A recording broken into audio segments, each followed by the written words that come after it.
करेंगे हम जो मैंने कल करवाया थे 100 क्वेश्चन में से कुछ अब आगे करवाता हूँ आज आपको। एक क्वाड्रेटिक फॉर्म दे रखी है आपको, पिछले लेक्चर में हमने कुछ क्वेश्चन कर लिए थे, नेक्स्ट अब ये करने आते हैं, ठीक है।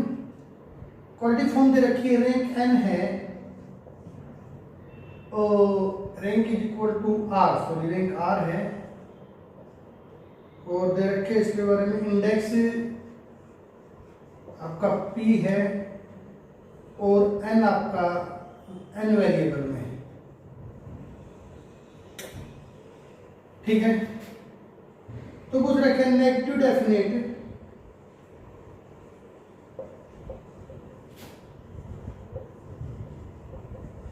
If and only.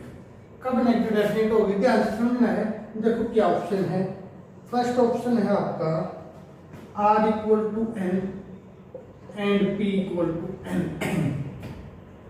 Second option है आपका r equal to p, sorry r equal to n and p equal to 0।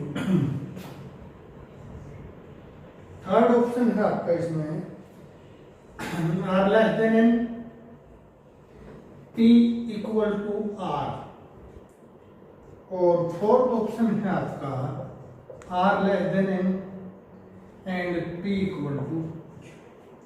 ये क्वेश्चन था आपका, ये क्वेश्चन यहाँ से स्टार्ट होता है, मैं जो मान नंबर 1 डाल दिया negative definite if and only. ये गिवन चीज आपको इतनी स्टेटमेंट गिवन है, this is negative definite if and only which condition is holds, या कौन सी कंडीशन होल्ड करेगी कि नेगेटिव डेफिनेट हो जाएगी। अब सुनो बच्चों, जब डायगोनल फॉर्म में कन्वर्ट कर लिया जाए, जब डायगोनल फॉर्म में कन्वर्ट कर लिया जाए तो जितनी भी नॉन जीरो टर्म आएंगी डायगोनल फॉर्म में कन्वर्ट करने के बाद, जितनी भी नॉन जीरो टर्म आएंगी, non zero term in diagonal form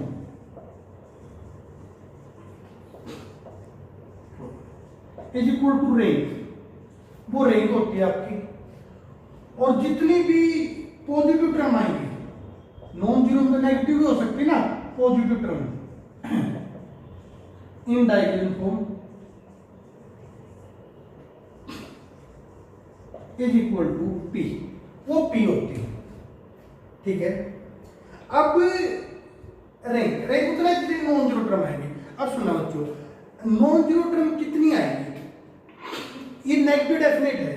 अगर एक भी टर्म जीरो आ गई, एक भी टर्म जीरो आ गई तो सेमी डेफिनेट का केस चला जाता है या फिर इनडेफिनेट हो सकता है, ना वो पॉजिटिव डेफिनेट हो सकता है ना नेगेटिव डेफिनेट हो सकता है। ध्यान से सुन लेना, पॉजिटिव डेफिनेट में भी और नेगेटिव डेफिनेट में भी सारी टर्मों का नॉन जीरो होना जरूरी है, नॉन जीरो होना जरूरी है, ठीक है।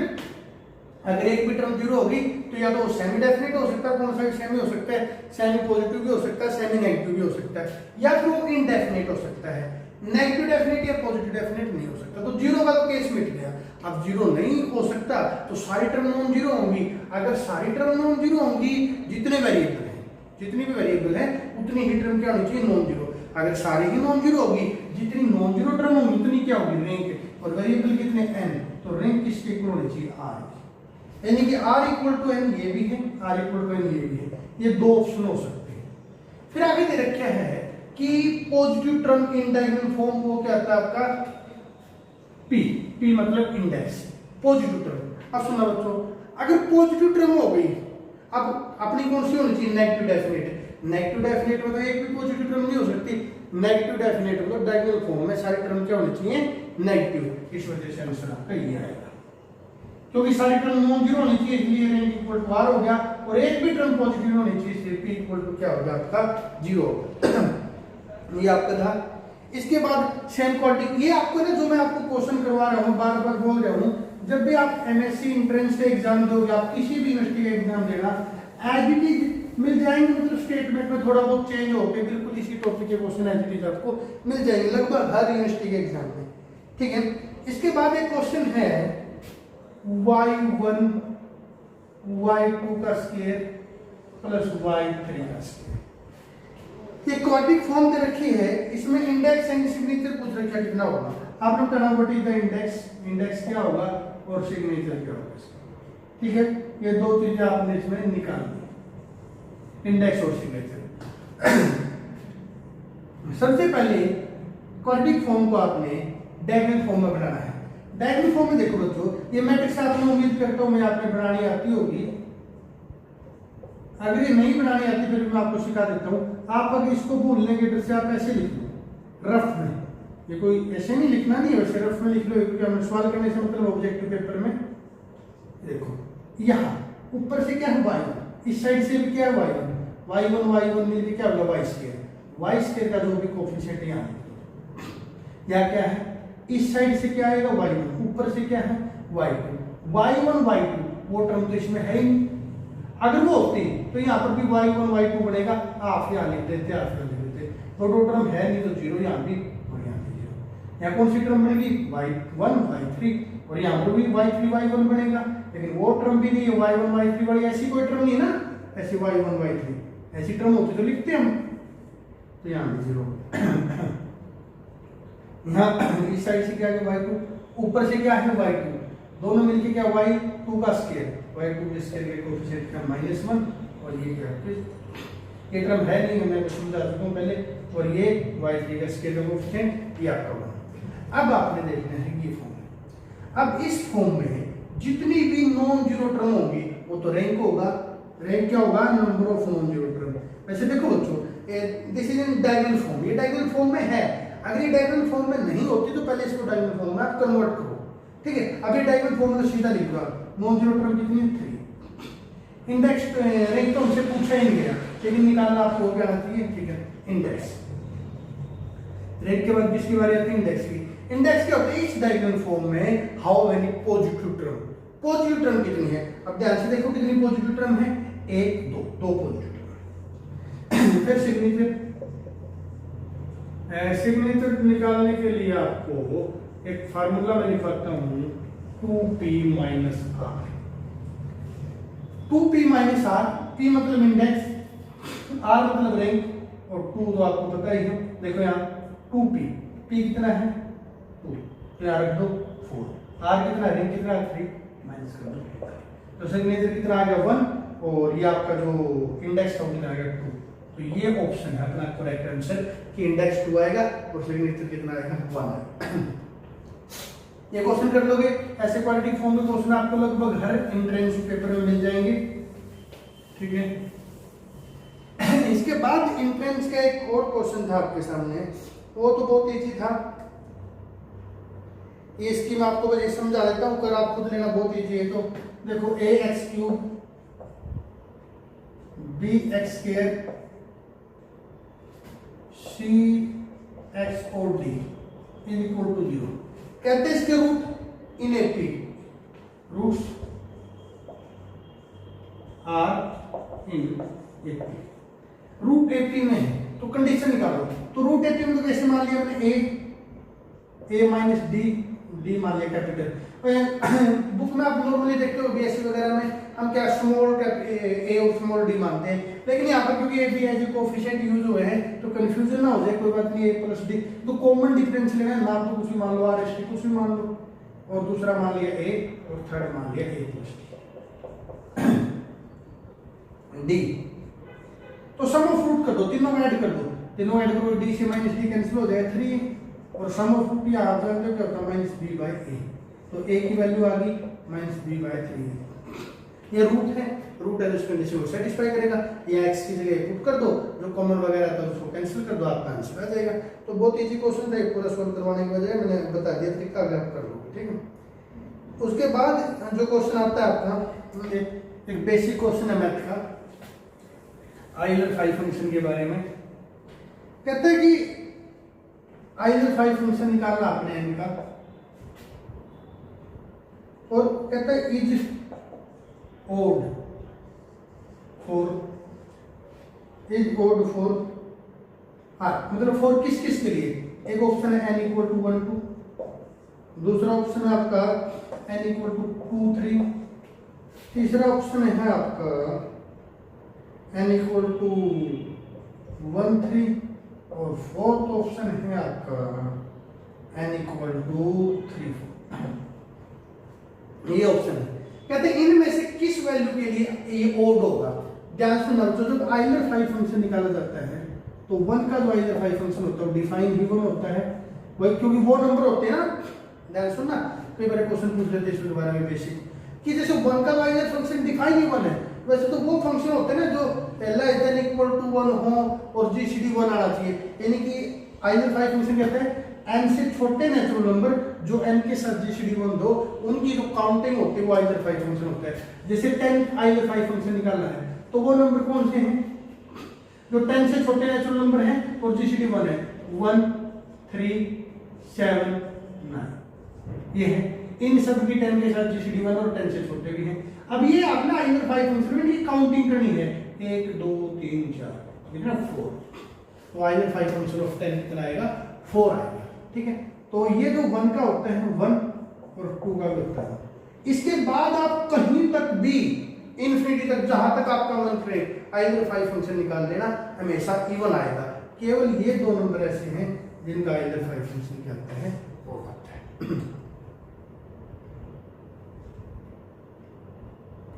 ठीक है।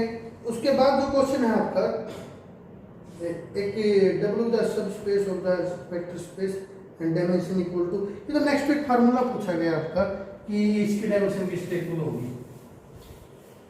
सीधा रिजल्ट बहुत आसान क्वेश्चन है। तो कहता है W1 एंड W2 आर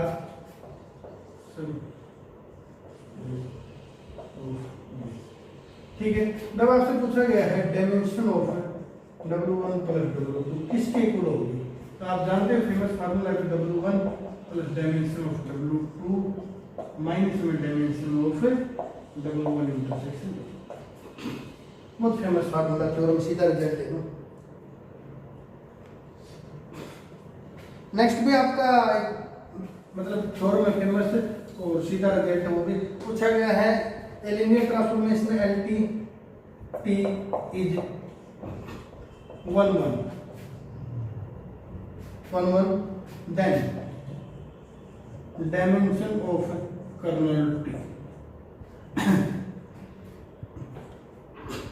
जो कर्नल T होता है उसकी डायमेंशन क्या होगी, अगर T 1 है उसकी डायमेंशन तो 0 होगी। ये तो है ना वो इफ एंड ओनली का रिजल्ट याद होगा आपको, is 1 if and only kernel of singleton identity, ठीक है, सिंगलटन आइडेंटिटी, तो उसकी डायमेंशन कितनी होगी आपकी, 0 हो जाएगी। डायमेंशन क्या हो जाएगी आपकी, 0। One more linear transformation dimension 0। Okay. Next आपका जो एक क्वेश्चन है, the set of vectors containing null vector, ये क्वेश्चन था टेस्ट में आपका 68 क्वेश्चन था, the set of vector containing null vector, null vector मतलब 0 वेक्टर, ये क्या होगा, इसके बारे में ऑप्शन था आपका Li होगा, नंबर 2 LD होगा, या 3 था मे बी LD, और ये था 4 मे बी Li। ये 4 ऑप्शन थे। फिर एक सेट है वेक्टर का, उसमें 0 वेक्टर है या फिर नल वेक्टर है, वो सेट कैसा होगा, क्वेश्चन था। बस वो must be LD, must be LD। अगर किसी भी सेट में 0 वेक्टर हो तो कंफर्म है वो क्या होता है आपका, ठीक है ना, क्या होता है वो LD होता है।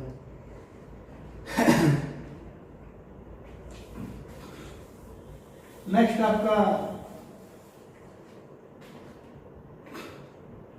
डायमेंशन पूछ रखी थी, ये आपका 69 क्वेश्चन था एग्जाम में, जो प्रैक्टिस सेट था। डायमेंशन ऑफ क्यों ये फील्ड एक्सटेंशन बना रखी है, और क्यों जब इस प्रकार से पूछी गई हो तो ये अगर P का अनरूट करके ऐसे कर रखी हो, P की कुछ भी पावर हो, मान लो ऐसे हो P की पावर 1/n है, कुछ भी n पॉजिटिव इंटीजर, तो ये n होती है इसकी डायमेंशन, P होना चाहिए यहाँ पे, ठीक है।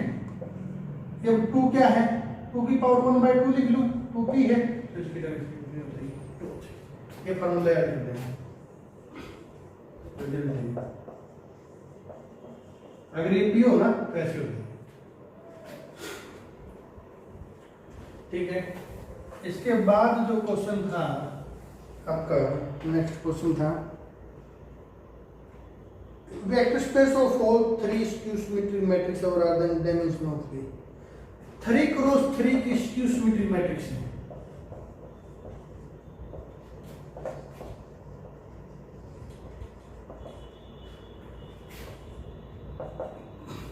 और अपने से पूछा गया what is the dimension of V की डायमेंशन क्या होगी।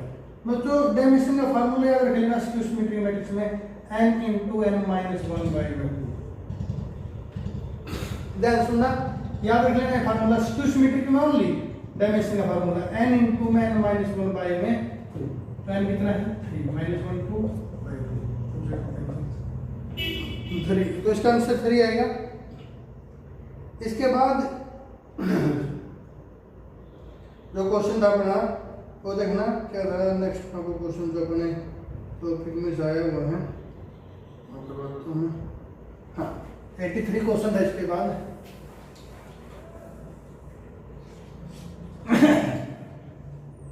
83 क्वेश्चन ये था अपना x की power 2n plus 1 is equal to 0। इसके रियल रूट पूछ रखे हैं, हाउ मेनी रियल रूट। अब सुना बच्चों, इसमें साइन चेंज कितनी बार हुआ है 1 बार।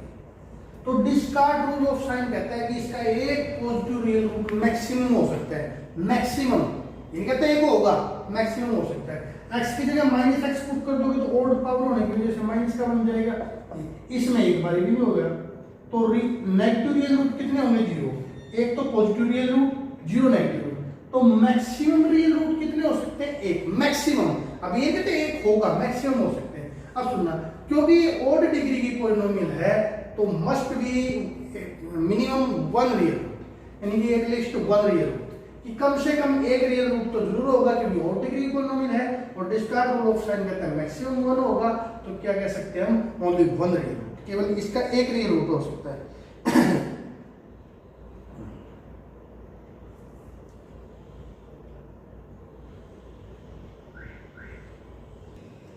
देखो बच्चों एक क्वेश्चन और है अपना 91 क्वेश्चन का ये इसमें प्रैक्टिस सेट में, उसी टॉपिक करवा रहा हूँ जो मेन टॉपिक आप कर सकते हो। ये पूछ रहा क्या किसके इक्वल है।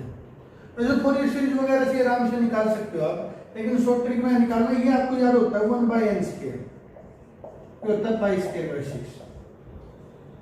ठीक है, इसको मैं खोल के लिखता हूँ 1/1 का स्क्वायर, 1/2 का स्क्वायर, 1/3 का square, so this equal to pi square by 6।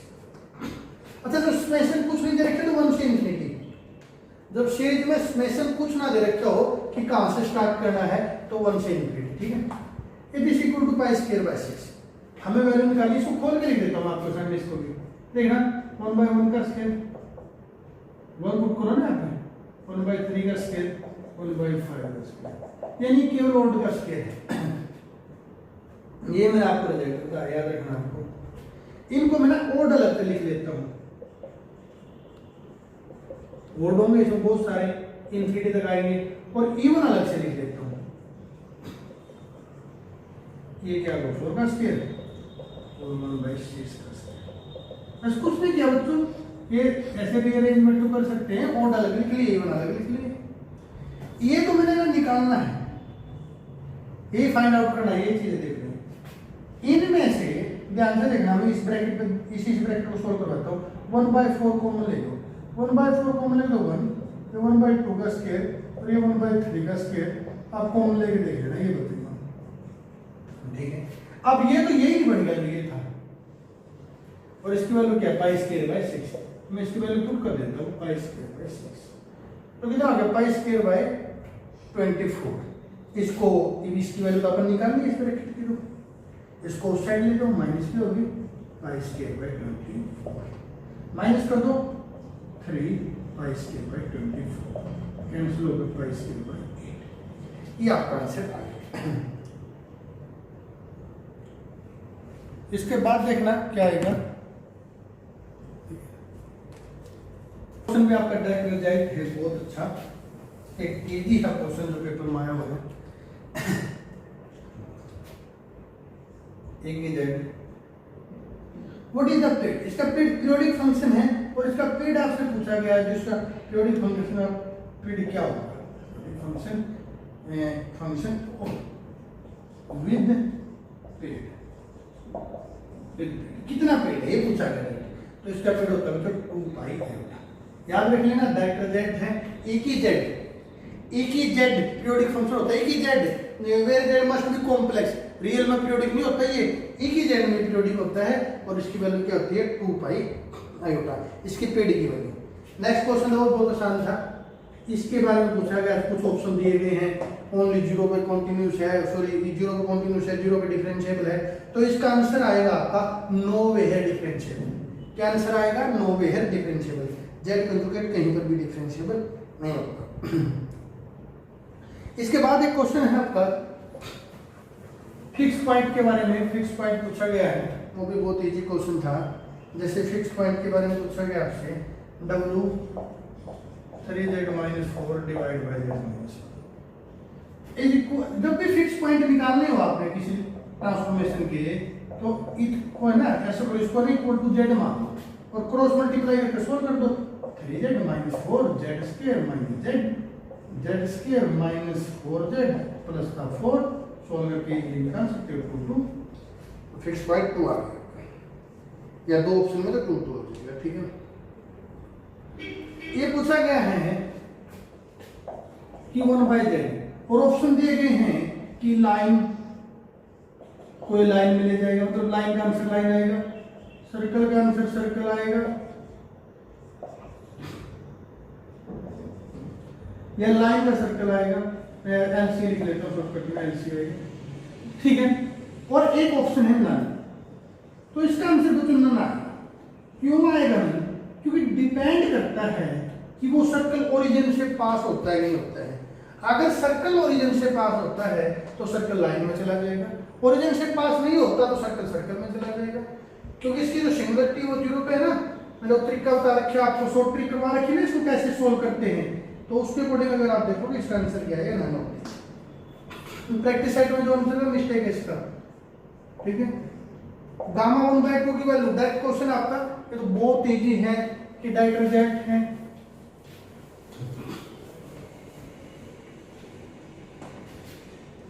पूछा गया है ये आपका, इसमें क्वेश्चन था 97, बहुत सॉरी 97 से पहले कुछ क्वेश्चन रह गए, मैं आपको बताता हूँ। Every derived set,